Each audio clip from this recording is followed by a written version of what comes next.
Hey, what's going on, everyone? How you guys doing? My name is Matt Jarbo. This is $3 Theater. And, I've been spending a fair amount of time with Quibi over the span of the last 24 hours. I know I've talked about it quite a bit. You guys are probably sick and tired of me talking about it. Don't worry, I'm going to get to reviewing stuff here very soon. But right now, I'm more interested in the presentation of it. I'm more interested in its launch. I'm more interested in how it's being received. And I'm more interested in its potential future, given the fact that we are getting a crapload of content coming into the service over the span of the next month. No, this is not sponsored by Quibi. No, I'm not trying to be sponsored by Quibi.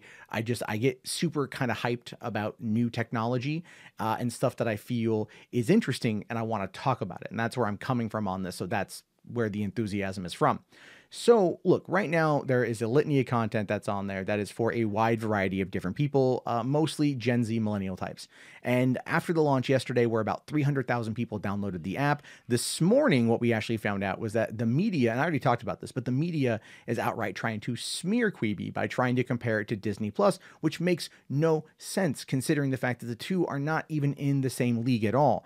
But that is going to detract people from checking out the service, which is offering a free 90-day trial, something Disney Plus didn't do. They only offered a 7-day trial when it launched back in November. So the thing here is that when you talk to people about it, and I've been asking around and talking to different people about it, and the bigger concerns are actually the fact that you can't cast it or stream it to a television. So you have to either watch it in either portrait or landscape. Now, the technology there is actually really fascinating, and they actually spend a lot of time making sure that if you watch it in portrait mode, you don't lose out on what they're trying to convey in those shots. Like, it is better to watch it in landscape 100%, but I was watching an episode of Flipped while on the toilet earlier, and it was uncomfortable to look at it in landscape, so I watched it in portrait, and I was also testing out the horizontal and vertical axis to see what exactly would be changing from shot to shot, or from perspective to perspective, or orientation to orientation.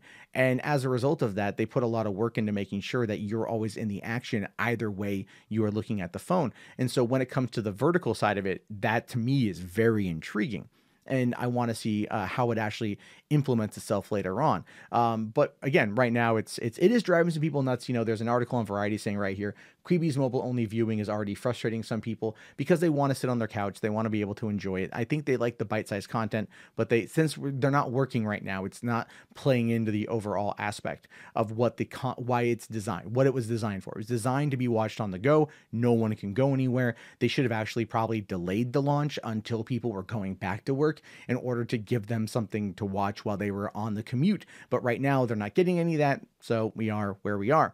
Now, the other side of that too, and this actually is probably why Quibi's greatest weakness could also be its greatest strength in regards to the streaming wars and building up an audience that way.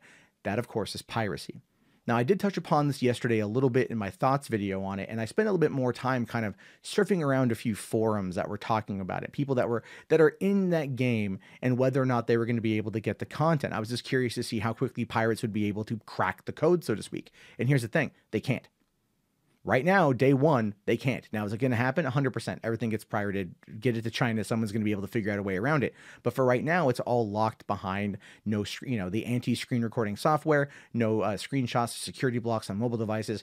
That kind of DRM technology is there, and it's actually making it so you're not able to get your hands on any kind of footage. You're not able to get your hands on anything. And that, to me, is kind of a game changer when you look at the concept of piracy, especially right now with the fact that Universal is dropping Trolls World Tour on day and date on Friday, VOD, and some theaters that are open that are going to be able to take it. But the movie leaked online yesterday, and I'm curious how that's going to impact their bottom line for this weekend.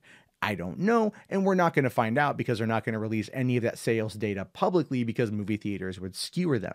In the case of Quibi, right now, they kind of can argue that they're the only content providers that are anti-piracy, that have 100% success rate for no piracy. Again, that will change. But right now they could argue that, and certain, distributors might want to come on and sign up with them. We know Funny or Die is making a lot of content. MTV Viacom making a lot of content. Other studios might want to go, oh, wow, we can put our money behind this software, this platform, because it cannot be pirated. But there is the downside to that. And the fact is, a lot of people like to try before they buy. And yes, there is a 90-day free trial if you want to sign up for Quibi, so you could get that 90 days of all this content.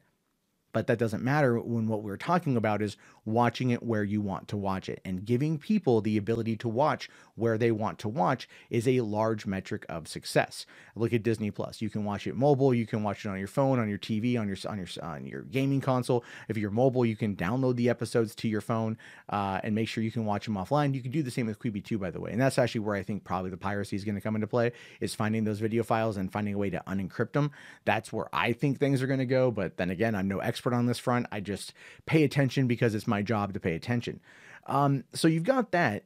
They could come on in and make it a big deal, and then the people behind Quibi could sit there and work on it from the perspective of, yeah, let's build up this content. We can push this to studios that are so worried about stuff being pirated. That they could sit there and go to Universal and say, look, you want to do Trolls, we'll release Trolls on our platform.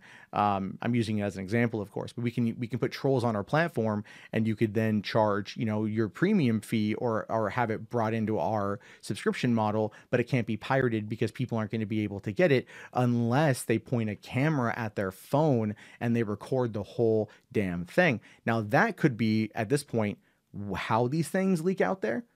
But we, and I mean that colloquially, people who generally tend to watch this kind of content, they want the higher quality from streaming. If you point at a camera at your phone or another phone at your phone and record the content and upload it, it's not going to look as good. The sound quality is going to be crap, and people may or may not get into it. Now, I do want to touch upon case studies where piracy has actually helped promote streaming services and promote the content. Case in point being Game of Thrones. Game of Thrones at its height in the first season, I think they were getting about 4.5 million views an episode and about 4 million or so downloads each week. And they touted this. They went out there. They touted this as being a major thing.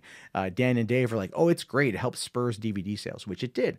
Then as the series progressed, especially into the final season, a lot of people were getting HBO Now subscriptions or HBO Go subscriptions, and they were watching it to the point of where the series finale had 19.5 million people watching it. Whereas the Pirates were also at about 19.5 million. There's been about a very close to 1-to-1 ratio, very similar ratio all the way through Game of Thrones' run. So what does that tell you? Is that people, well, they watch it, they go and they pay for it. Other people don't, and you're never going to get those people to pay for it anyway.